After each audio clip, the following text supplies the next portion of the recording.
meal preppers? Paul coming at you here today with lunch. In fact, I had this for dinner last night. This was a great dish. I totally recommend this one. This is off a Mexican dish called chilaquiles, which is a breakfast dish made with corn tortillas, refried beans, either cheese or carnitas and eggs.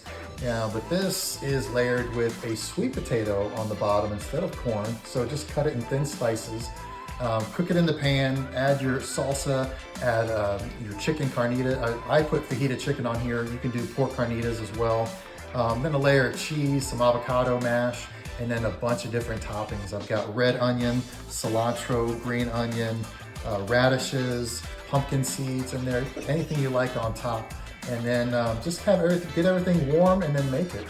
Obviously we're putting this in dishes, so I'm gonna heat this up for about 2 minutes. It actually heats it up pretty well, and then I'll probably add some hot sauce on top, which I love. But guys, this is coming out in the app this Thursday, so check it out. I totally recommend it. It's a beautiful dish to make, and we'll see you then. All right, take care.